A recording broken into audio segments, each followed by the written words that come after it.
All right, number 1, is it growth or decay? Decay. Trey, how do you know? Because the number inside the parentheses, I forgot the name, but it's less than 1. The number inside of the parentheses, that's called the b value or the base of the exponent. It represents what you're multiplying by repeatedly. If that number is less than 1, it is a decay function. Now, that number doesn't give me the rate without doing something. I have to do something to get the rate of decay. If I'm multiplying by 0.57 repeatedly, what does that mean the rate of decrease is? Notice question B. What is the rate of decay? That percentage that it's decreasing by. Akash?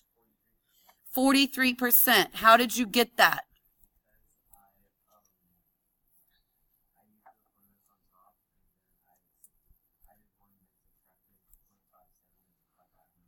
One minus the base times 100 would give me the 43%. I'm multiplying by 100 because 1 minus 0.57 gives me the rate as a decimal. Then I have to change it from a decimal to a percent by multiplying by 100. What is the initial value? 35, which means I'm starting with 35 and I'm losing 43% of that value every x, whatever x represents. Evaluate for x equals 5. So this is how I would take your graphing calculator and evaluate. I'm going to tell you what you can type into your calculator so that you start with 35, parentheses, 0.57. The parentheses are above the 8 and the 9. Then close the parentheses. And then you're going to use this button that looks like that. That means to the, it is above the division sign. To the 5th power. So then hit 5.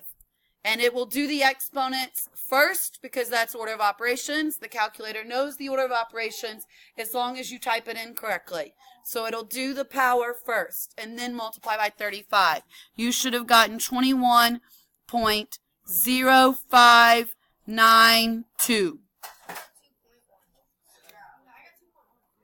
Oh, I did it wrong. I put in 35. Sorry. 2.1092. 2. Growth or decay? Growth. Colby, how do you know? Because the number is greater than 1. The number that you're multiplying by repeatedly is greater than 1. The number that you're multiplied by repeatedly is called what? The base or the growth Rate. No. 1.23 is the growth factor.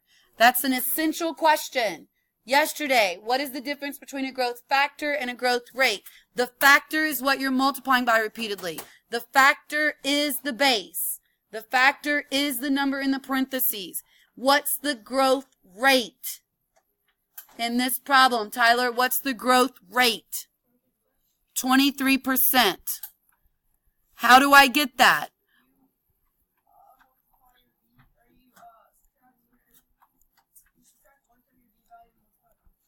Subtract the 1 from the b value. Since it's growth, b is greater than 1. So I'm going to subtract 1. Then I'm going to multiply by 100 to change that number to a percentage. So the rate of increase is 23%. What's the initial value? Yes, Rochelle, what's your question? Not if it's growth. The 1 is not changing anything. You take out the 1 and see how much more than 1 are we growing by. If you multiplied by 1 over and over and over, it doesn't change anything, right? It's what is it more than 1? How much more than 1 is 1.23?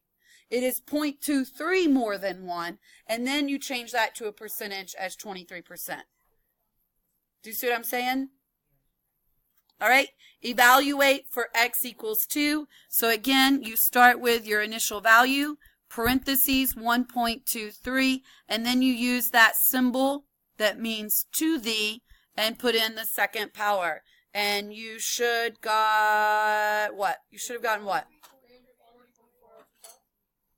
340.4025. Number 3, growth or decay? Rate of growth. 0.06 is what I get when I subtract 1 times 100 is 6%. What is the initial value? 154. And what did you get when you evaluated, Trey? 231.5591.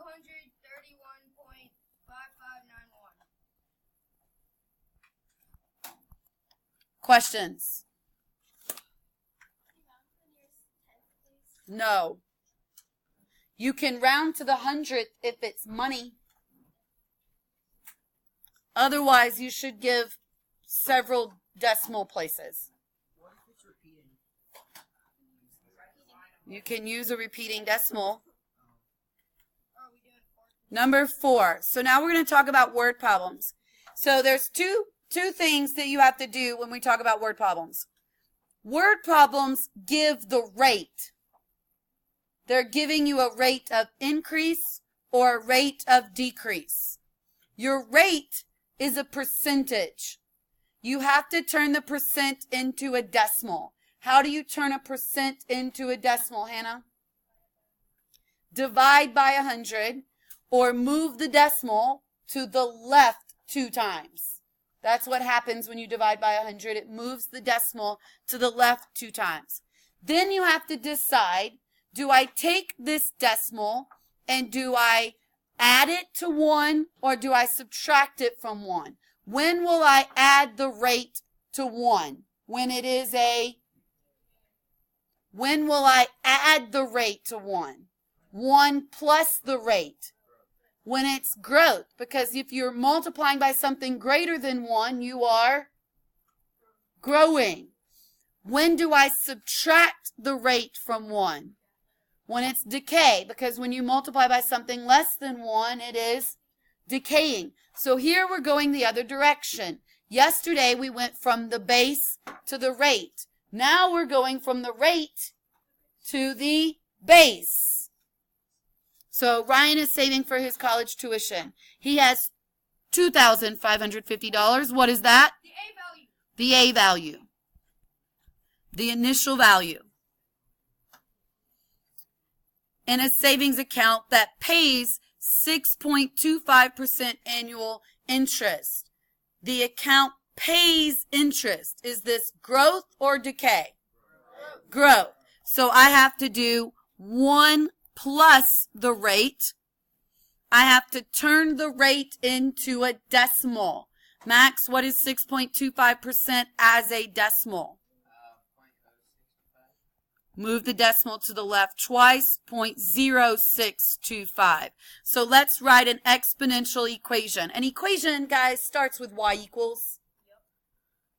Y equals, or f of x equals, if you'd rather use function notation. Your initial value is 2,550, parentheses. What am I multiplying by repeatedly?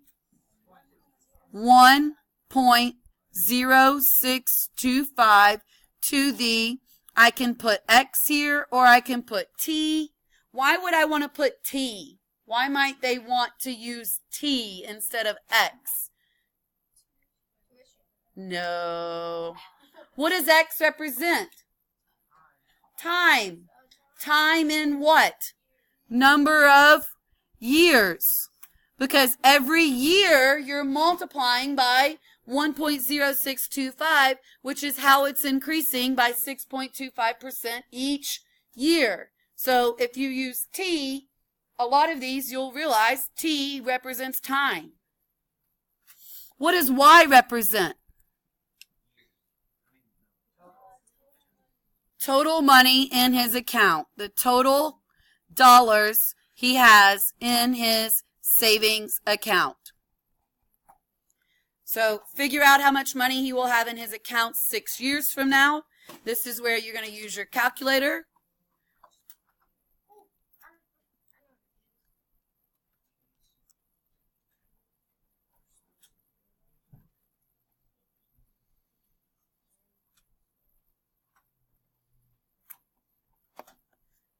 Haley, what is your answer?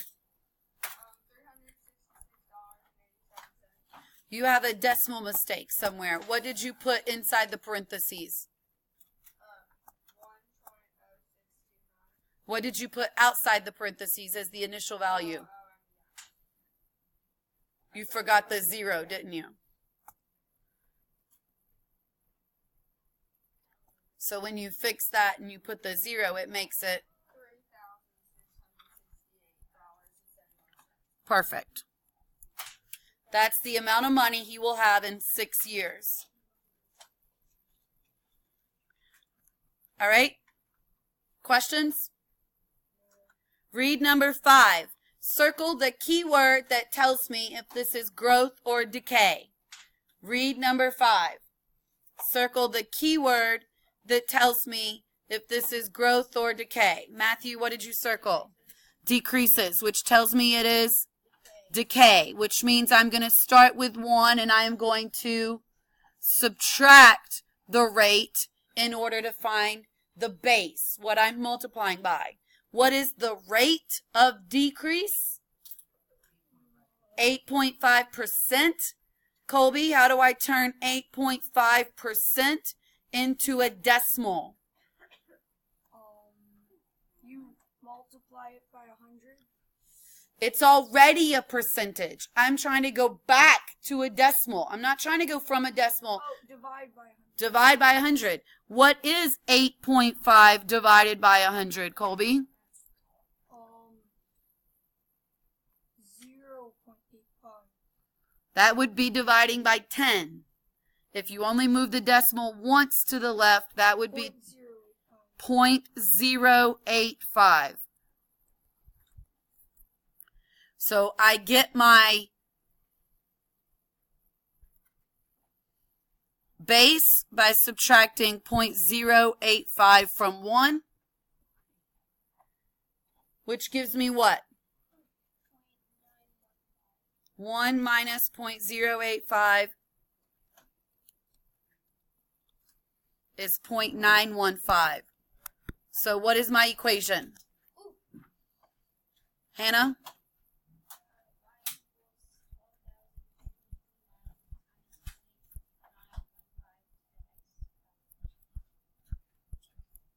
What does X represent? What does X represent, Stefan? Number of years. Tyler, what does Y represent? Of the...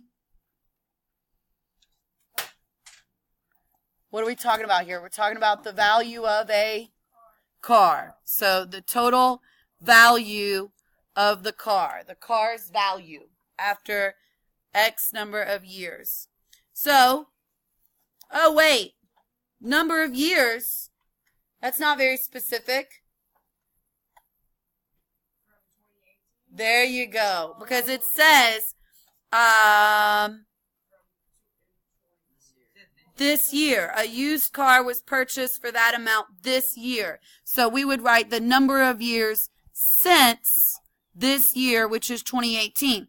Which means when we were asked, what will the car be worth in 2020, we would use an X value of 2.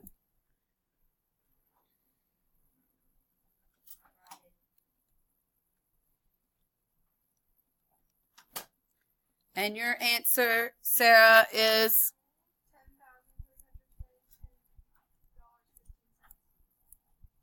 Do you agree? Yep. Did she round correctly? Yep. Okay, try number 6. Growth or decay? Decay, which means I'm going to take my percentage, 0.2, from 1. So 1 minus 0.2 times 240,000